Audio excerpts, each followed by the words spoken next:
Às vezes, o sangue que corre em nossas veias é apenas um lembrete biológico de uma traição que o coração não consegue esquecer. No calor escaldante do Nordeste, onde as promessas deveriam ser tão firmes quanto as raízes de um juazeiro, Isadora descobriu que a lealdade de um pai pode ser volátil como o vento do litoral.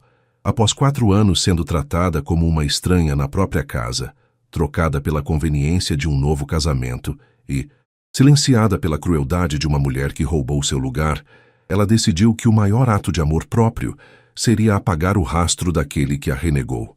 Esta não é apenas uma história sobre abandono, mas sobre o momento exato em que uma jovem decide que seu nome próprio vale muito mais do que o sobrenome de quem nunca soube ser pai.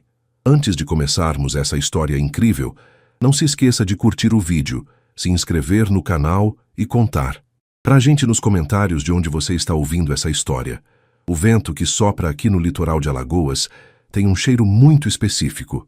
É uma mistura de sal, sargaço seco e o cheiro doce das frutas que apodrecem sob o sol forte lá no quintal. Eu costumava amar esse cheiro. Ele significava casa, mas nos últimos 4 anos ele passou a representar o sufocamento.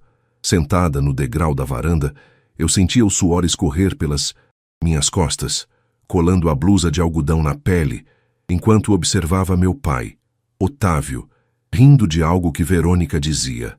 Verônica chegou na nossa vida como uma brisa mansa e, em poucos meses, se tornou um furacão que arrancou tudo o que era meu do lugar. Minha mãe faleceu quando eu era pequena, e durante muito tempo fomos apenas eu e ele. Éramos uma dupla imbatível nas manhãs de domingo, comendo cuscuz com ovo e dividindo uma garrafa de café enquanto o rádio de pilha tocava um forró antigo no fundo. Mas a solidão dele pesou, e eu entendi quando ele apresentou Verônica. O que eu não entendi foi como ele permitiu que ela, tijolo por tijolo, construísse um muro entre nós dois. Verônica não era o tipo de vilã que gritava ou batia. Ela era sutil. Ela usava um tom de voz doce para sugerir que o meu quarto, o maior da casa, e o que tinha a melhor ventilação para o calor de rachar do Nordeste, seria melhor aproveitado como um escritório de costura para ela. Otávio, querido, a Isadora já está uma moça. Não precisa de tanto espaço para as bonecas, não é? E eu preciso de um cantinho para gerar uma renda extra para a gente, ela disse certa noite, enquanto servia o jantar. Meu pai nem sequer olhou para mim. Ele apenas balançou a cabeça, mastigando a carne de sol, e disse: "É justo, Verônica. Isadora, amanhã a gente move suas coisas para o quartinho dos fundos." Aquele quartinho era abafado, mal batia luz e o cheiro de mofo impregnava as paredes. Foi ali que eu comecei a me sentir uma visita indesejada na minha própria história. Os diálogos em casa se tornaram monólogos da Verônica. Ela falava sobre as contas, sobre como a vida estava cara, sobre como as minhas necessidades de adolescente eram fúteis. Cada vez que eu pedia um livro novo para a escola ou um sapato porque o meu já estava com a sola furada, ela soltava um suspiro longo, como se eu estivesse pedindo um tesouro escondido. Meu pai, que antes me chamava de minha princesa do Agreste, agora me olhava com uma irritação latente, como se a minha simples presença fosse um lembrete de um gasto que ele não queria ter. Eu me sentia pequena, insignificante, como um grão de areia que entra no olho e incomoda até ser expelido. O ponto de ruptura silencioso aconteceu no meu aniversário de 15 anos. Na nossa cultura, aqui no interior, essa é uma data que todo pai faz questão de celebrar, nem que seja com um bolinho e uma reunião de família. Ele me prometeu, durante meses, que faríamos um churrasco, que chamaria meus primos de Maceió e que a gente passaria o dia na praia. Eu contei os dias. Marquei no calendário com uma caneta vermelha. Na manhã do meu aniversário, acordei cedo, o coração batendo forte de expectativa, mas a casa estava silenciosa. Não havia cheiro de bolo, apenas o som do ventilador de teto girando preguiçosamente.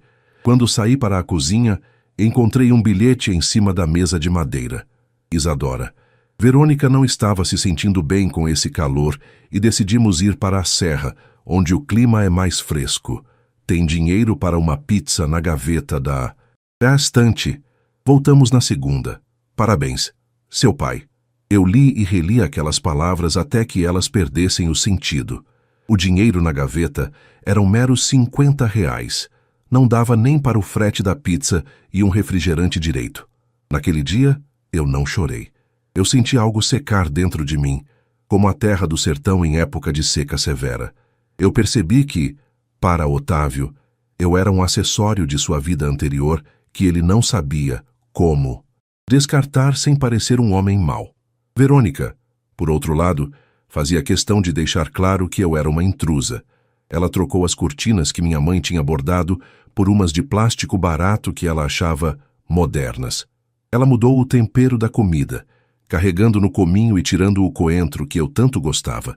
Quando eu tentava reclamar, ela fazia aquela cara de mártir. Ai, Otávio, eu tento agradar, mas essa menina parece que guarda um rancor no peito que não cabe nela.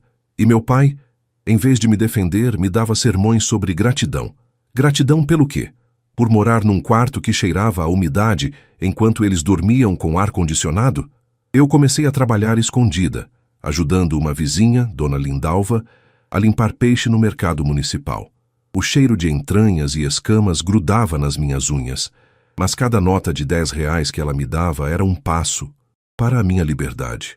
Eu escondia o dinheiro dentro de um fundo falso na minha mochila velha, enquanto Verônica desfilava com vestidos novos que meu pai comprava no cartão de crédito. Eu juntava centavo por centavo, alimentando um plano que ainda não tinha nome, mas que já tinha um objetivo claro. Eu nunca mais seria humilhada por quem deveria me amar. Os anos de ensino médio foram um borrão de cansaço. Eu estudava até de madrugada sob a luz fraca de uma luminária de pilha para não gastar a energia da casa e ouvir reclamações. Verônica passava por mim e dizia: "Para que tanto estudo, Isadora? Mulher aqui se arruma um bom marido e cuida da casa. Você devia era estar aprendendo a engomar as camisas do seu pai." Eu apenas apertava a caneta com força e continuava a ler. Eu sabia que a educação era a única saída daquele cativeiro emocional. A tensão na casa era palpável, como a eletricidade no ar antes de uma tempestade de verão. Meu pai já não me dava bom dia. Verônica reinava absoluta, controlando cada centavo e cada sorriso dele. Mas o que eles não sabiam é que eu estava contando os segundos para completar 18 anos. Eu não queria os bens deles. Eu não queria o amor forçado deles. Eu queria algo que eles me deram no nascimento, mas que eu não sentia mais que pertencia àquela linhagem de traição. Eu queria o meu nome de volta. Ou melhor, eu queria que o nome dele deixasse de fazer parte do meu. Na noite anterior à minha formatura do ensino médio, eu ouvi uma conversa atrás da porta do quarto deles. Ela vai fazer 18 logo, Otávio. Já passou da hora de seguir o caminho dela. A casa está ficando pequena para nós três, especialmente agora que eu quero transformar o quarto dos fundos em um ateliê de verdade. Verônica dizia com aquela voz de mel envenenado. Eu sei, Verônica. Vou conversar com ela. Ela já é maior. Pode muito bem ir morar com a tia em Aracaju. Meu pai concordou sem hesitar. Ele estava me expulsando, mas mal sabia ele que eu já tinha as malas prontas e um processo jurídico em andamento que mudaria tudo o que ele pensava saber sobre autoridade. O dia da minha formatura amanheceu com um mormaço que parecia pesar sobre os ombros, uma névoa de calor que subia do asfalto e fazia a paisagem tremer. No meu quartinho abafado, eu passava o ferro naquela batinha azul alugada, sentindo o cheiro de tecido sintético barato aquecido e de amido de milho que eu usei para tentar dar algum corpo à gola mofina. Meus olhos ardiam, não de sono, mas de uma vigília que já durava anos. Olhei para o espelho manchado e não vi apenas uma menina de 18 anos prestes a receber um diploma. Vi uma estranha que carregava um fardo que não lhe pertencia mais. O sobrenome Cavalcante, herdado do meu pai, parecia uma marca de gado, algo que me vinculava a uma posse, mas nunca a um afeto. Na cozinha, o som das risadas de Verônica cortava o ar como uma faca bem amolada. Ela estava radiante, usando um vestido de linho novo que meu pai tinha comprado na semana anterior em um shopping de Maceió. Otávio, querido, veja se meu cabelo não está desgrenhado com essa umidade. Não quero aparecer feia nas fotos da Isadora. Afinal, O que o povo vai dizer se a madrasta parecer uma desleixada? Ela dizia, com aquela ironia que só eu conseguia detectar. Meu pai apenas murmurava concordâncias, ocupado demais engraxando os próprios sapatos. Nenhum dos dois me perguntou se eu precisava de algo, se eu estava nervosa por ser a oradora da turma ou se eu tinha dinheiro para o transporte. Até o ginásio. Eu saí de casa antes deles, caminhando sob o sol de meio-dia. Cada passo que eu dava no barro seco da nossa rua era um ensaio para a minha partida. Na minha mochila, além do discurso, estava uma pasta de couro desgastada que continha todos os documentos que eu vinha juntando com a ajuda de Doutora Valéria, uma advogada que conheci através da vizinha Lindalva. Valéria era uma mulher de fibra, com o rosto marcado pelo sol e olhos que já tinham visto todo tipo de injustiça familiar. Ela aceitou meu caso por um preço simbólico, movida pela indignação de ver uma filha ser apagada da própria linhagem. O nome da gente é nossa primeira morada, Isadora. Se a casa está caindo, a gente constrói outra. Ela me disse na última consulta. A cerimônia foi um borrão de discursos genéricos e o som estridente da banda de música local, que tentava, sem muito sucesso, acertar o ritmo de uma marcha solene. Quando subi ao palco para falar, procurei meu pai na plateia. Ele estava na terceira fileira, mas seus olhos estavam fixos no celular. Verônica, ao lado dele, abanava-se com um leque de palha, com um sorriso de plástico pregado no rosto. No meu discurso, falei sobre resiliência, sobre como as raízes de uma árvore precisam ser fortes para aguentar a seca, mas não mencionei nomes. Eu falava de mim, da minha força solitária, enquanto sentia o peso daquela batinha pinicando o meu pescoço. Após a entrega dos diplomas, o caos de abraços e fotos tomou conta do ginásio. Aproximei-me deles, segurando o canudo de papel com força. Eu queria uma última chance, um lampejo de humanidade no olhar do meu pai.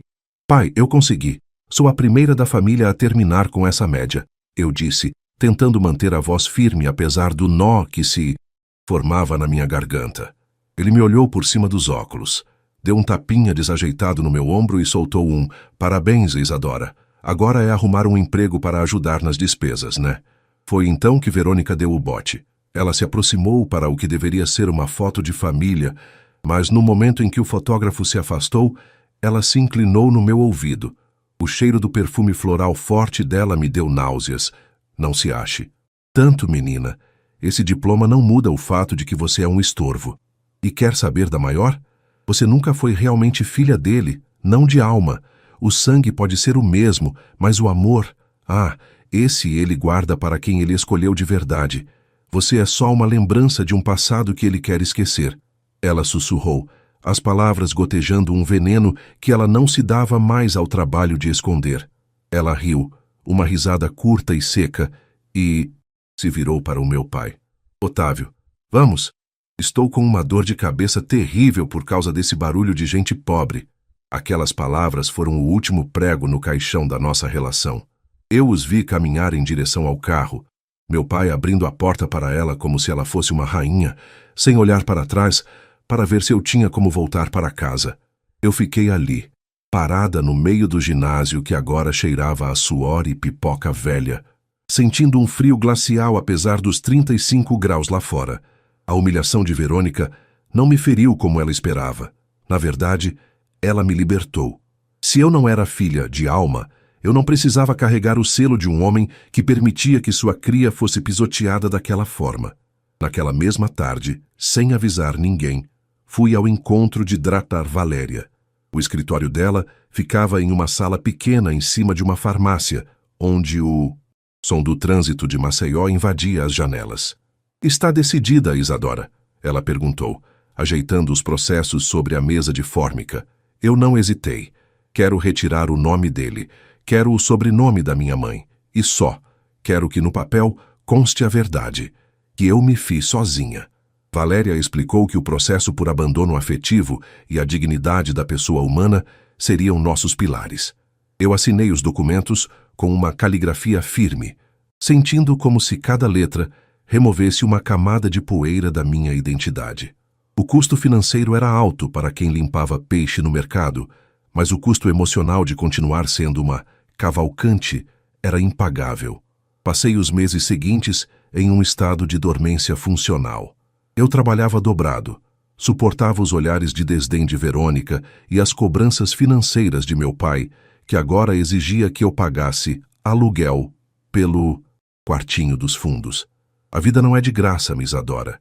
Verônica diz que você já está ganhando seu dinheirinho, então nada mais justo, ele disse, enquanto contava as notas que eu entregava a ele, com as mãos ainda cheirando a maresia. Eu guardava o segredo a 7 chaves. Cada vez que chegava uma notificação do tribunal, eu corria para o portão para interceptar o carteiro antes que Verônica visse. Eu vivia uma vida dupla. A filha, submissa que aceitava as sobras durante o dia, e a mulher que planejava sua independência jurídica e existencial durante as noites de insônia.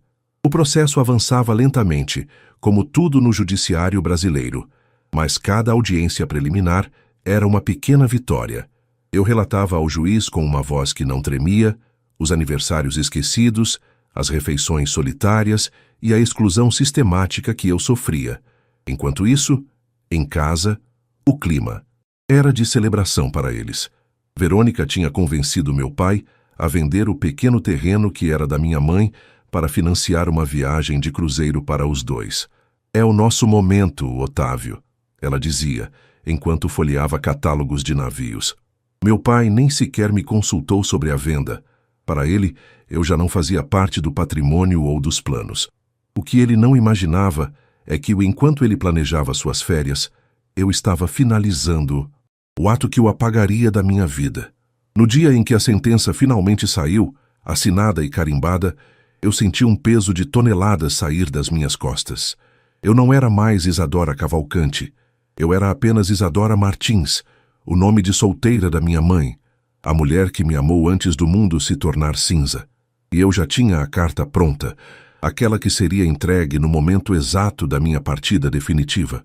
O envelope pardo, com o timbre, do Tribunal de Justiça de Alagoas, estava sobre a minha cama estreita, cujos lençóis já estavam dobrados em pilhas organizadas. O cheiro de peixe e maresia, que antes eu tentava desesperadamente lavar da minha pele, parecia agora uma medalha de honra. Foram aquelas madrugadas no mercado, sob a luz fria e o chão escorregadio, que pagaram cada taxa de cartório, cada consulta com Drpunpa, Valéria e, principalmente, a minha dignidade. O sol da tarde entrava pela fresta da telha quebrada, criando um feixe de poeira que dançava no ar abafado do quartinho.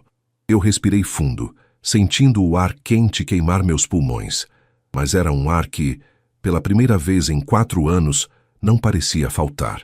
Abri o documento com as mãos levemente trêmulas. Meus olhos correram pelas linhas formais, ignorando o juridiquês até chegarem ao que importava. Defiro o pedido de retificação de registro. Civil. Ali, em letras pretas e definitivas, estava a minha certidão de nascimento renascida. Isadora Martins. O Cavalcante tinha sido extirpado, como um tumor que eu carregava sem saber que era maligno. Senti um riso nervoso escapar pela garganta, misturado com uma vontade de gritar que ecoaria por toda a vizinhança, passando pelos coqueirais até se perder no mar. Eu não era mais a herdeira da negligência de Otávio. Eu era a legítima dona da minha própria história. Lá fora, na sala, ouvi o som característico de malas sendo arrastadas. Era o dia da grande viagem. Verônica estava empolvorosa. Otávio, não esqueça o protetor solar caro que eu comprei. Aquele cruzeiro vai ser o luxo que a gente merece. Ela gritava, sua voz estridente atravessando as paredes finas. Eu sabia que aquela viagem tinha sido paga com o suor e o sangue da memória da minha mãe.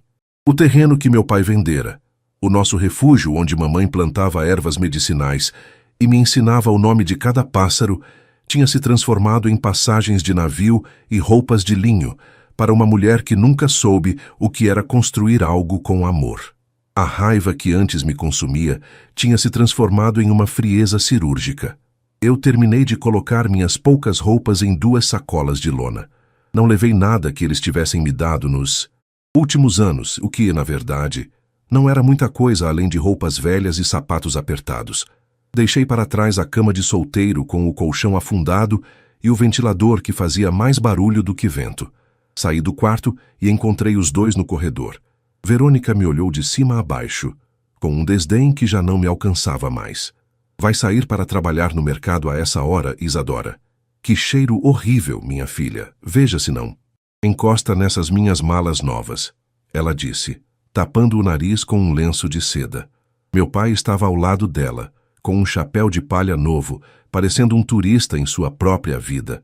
Ele evitou meu olhar, como sempre fazia quando a culpa tentava bater à porta. A gente volta em 15 dias, Isadora. Deixei o dinheiro da luz na gaveta, não gaste com besteira. Ele murmurou, a voz sem qualquer peso emocional. Não se preocupe. Pai, eu também estou de saída, respondi, minha voz saindo mais calma do que eu esperava. Verônica soltou uma risadinha debochada. Vai para onde? Para a casa daquela vizinha cheirando a peixe? Eu não respondi. Apenas esperei que eles saíssem em direção ao táxi, que já buzinava lá fora. Assisti pela fresta da janela, enquanto eles se acomodavam, felizes e alheios ao terremoto que eu tinha deixado preparado na mesa da cozinha. Assim que o carro dobrou a esquina, voltei para dentro. A casa parecia um túmulo. Fui até a mesa e coloquei o envelope pardo, aberto, ao lado de uma carta escrita à mão, com uma letra que eu tinha treinado para ser firme e legível. Naquela carta, eu não despejei ódio gratuito. Despejei a verdade nua e crua, aquela que eles tentaram soterrar sob camadas de egoísmo. Eu escrevi sobre como eu sabia da ilegalidade da venda do terreno. Tortura. Valéria tinha descoberto que, como herdeira direta da minha mãe, eu possuía 50% daquele imóvel, e que a assinatura da minha mãe no documento de cessão de direitos, feita anos atrás em um momento de doença, tinha brechas legais que eu já estava contestando judicialmente. Informei a ele que uma liminar já havia sido solicitada para bloquear o restante do dinheiro na conta dele, o que provavelmente transformaria o resto da viagem deles em um pesadelo de cartões recusados e contas a pagar. Mas o golpe final, o que eu sabia que destruiria o pouco que restava do orgulho de Otávio, estava no parágrafo final. Você disse, Verônica, na minha formatura, que eu nunca fui filha dele de alma. E pela primeira vez eu concordo com você. Por 4 anos, eu fui invisível para o homem que deveria ser meu porto seguro. Por 4 anos, eu fui trocada por promessas vazias e pelo seu veneno. Por isso, hoje, no meu aniversário de 18 anos, eu dei a vocês o que vocês sempre quiseram, a minha ausência total. Não procurem por Isadora Cavalcante. Ela deixou de existir. A partir de hoje, meu nome é Isadora Martins. Eu arranquei de mim o único vínculo que ainda me prendia a você, Otávio, o seu sobrenome. Não sou mais sua filha no papel, na alma ou na memória. Fique com sua nova esposa e com o vazio que vocês mesmos criaram. Fechei a porta daquela casa pela última vez, sentindo o sol da tarde bater no meu rosto. Caminhei em direção ao ponto de ônibus com as sacolas pesadas, mas me sentindo leve como nunca. Eu tinha um novo quarto alugado perto da universidade, onde eu começaria a estudar com a bolsa que conquistei. Eu tinha um nome novo. E, acima de tudo, eu tinha a certeza de que a justiça, no Nordeste ou em qualquer lugar do mundo, às vezes não vem do céu, mas da caneta de quem decide parar de ser vítima. Enquanto o ônibus se afastava daquele bairro, imaginei o momento em que eles voltariam da viagem, talvez mais cedo do que o esperado devido aos bloqueios bancários, e encontrariam aquela mesa. Imaginei meu pai lendo que o nome dele tinha sido rejeitado por quem ele mais deveria ter protegido. A vingança não era sobre o dinheiro do terreno, embora ele fizesse falta. Era sobre mostrar que a minha identidade não estava à venda. O mormaço de Alagoas parecia agora um abraço morno, saudando a nova Isadora que nascia das cinzas daquela traição. O tempo no Nordeste tem uma forma curiosa de curar feridas, não fechando-as completamente, mas cobrindo-as com uma casca grossa e resistente, como a pele de um mandacaru. 1 ano se passou desde que deixei aquela casa com 2 sacolas de lona e um sobrenome a menos. Agora, sentada em um banco de madeira na praça da faculdade, em Maceió, eu observava o movimento dos estudantes e o brilho do sol refletido nas poças de água da chuva rápida que acabara de cair. O cheiro de terra molhada se misturava ao aroma do café de coador que eu segurava em um copo de plástico térmico. Eu não era mais a menina que limpava peixe com os olhos cheios de lágrimas. Eu era Isadora Martins, estudante de direito, bolsista e, finalmente, dona dos meus silêncios.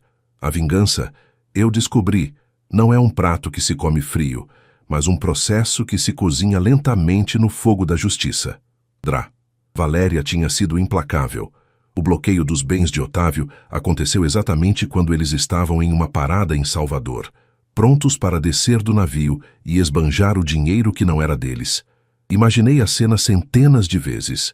Verônica tentando passar o cartão de crédito em uma loja de grife no Pelourinho, apenas para ouvir o não autorizado ecoar pelo estabelecimento. O banco tinha retido o valor da venda do terreno da minha mãe por ordem judicial, alegando fraude na assinatura e falta de anuência da herdeira necessária. Eles tiveram que voltar para a casa de ônibus, humilhados, com as malas de luxo servindo apenas de peso morto em um trajeto de 10 horas de estrada sob o sol escaldante. Eu soube dos detalhes através de Dona Lindalva, que ainda me mandava mensagens contando as fofocas da rua. Isadora, minha filha, o povo diz que a briga foi feia. Verônica gritava que o seu pai era um frouxo por ter deixado uma pirralha passar a perna neles. Eles estão vivendo à base de bico agora, porque a conta foi congelada e o processo do terreno vai demorar anos. Ela escreveu. Eu li aquilo enquanto subia as escadas, do meu pequeno apartamento no bairro do Farol. Não senti alegria, mas senti uma paz profunda, uma sensação de que a balança do universo, que estava inclinada para o lado deles por tanto tempo, finalmente tinha se equilibrado. Mas o confronto final não aconteceu no tribunal, nem por mensagens. Aconteceu há 2 meses, em uma tarde de terça-feira, quando eu saía da biblioteca da universidade carregando um volume pesado de direito civil. Eu o vi de longe, encostado em um poste de luz. Otávio parecia 10 anos mais velho. O rosto, antes corado e arrogante, estava pálido e vincado por rugas de preocupação. As roupas estavam amassadas e ele não usava mais o relógio de ouro que tanto prezava. Quando nossos olhos se encontraram, ele não sorriu. Ele apenas me encarou com uma mistura de medo e ressentimento. Isadora, ele disse, a voz saindo rouca, cansada. Eu parei, já mantendo uma distância segura. O vento soprava forte, balançando as folhas das palmeiras ao redor. O que você quer, Otávio? Respondi, usando o nome dele de forma seca, sem o peso da paternidade. Ele estremeceu. Como você pode fazer isso? Deixar seu próprio pai passar necessidade? Bloquear o dinheiro que era nosso? Verônica foi embora, Isadora. Ela me deixou assim que o dinheiro acabou e a justiça bateu na porta. Disse que não ia morar em uma casa que cheirava a processo. Eu respirei fundo, sentindo a textura da capa do meu livro sob os dedos. O dinheiro nunca foi seu, Otávio. Era da minha mãe. Era o suor de uma mulher que você esqueceu no momento em que outra apareceu. E sobre passar necessidade, eu passei necessidade de afeto, de respeito e de um lar por 4 anos enquanto morava sob o seu teto. Você me tratou como um móvel velho no quartinho dos fundos. Agora, você só está colhendo o que plantou no deserto que criou entre nós. Ele tentou se aproximar, com os olhos marejados, jogando a última carta de quem não tem mais nada, a culpa. Sangue é sangue, minha filha. Você ainda é uma cavalcante. O que o povo vai dizer se souber que você destruiu a vida do seu pai? Foi nesse momento que eu tirei a minha nova carteira de identidade da bolsa. Abri e mostrei a ele o nome impresso, em letras claras e nítidas. Eu não sou uma cavalcante. Esse nome morreu para mim no dia em que você me deu R$ 50 para uma pizza no meu aniversário e foi viajar com ela. Veja bem o nome que está aqui, Isadora Martins. Eu não tenho pai, Otávio. Eu me criei, eu me sustentei e eu me nomeei. Você é apenas um estranho com quem eu dividi uma biologia por acidente. Ele ficou em silêncio, a boca entreaberta, olhando para aquele pedaço de plástico como se fosse uma sentença de morte. Eu não esperei por uma resposta. Dei as costas e comecei a caminhar em direção ao ponto de ônibus. Senti o peso do olhar dele nas minhas costas, mas não vacilei. A cada passo, eu me sentia mais leve. A vingança completa não era deixá-lo pobre, embora isso fosse uma consequência justa de seus atos. A vingança completa era a minha total e absoluta indiferença. Ele não tinha mais poder para me ferir, para me irritar ou para me fazer chorar. Ele era apenas um fantasma de um passado que eu tinha decidido enterrar com honras de guerra. Hoje, minha vida é simples, mas é minha.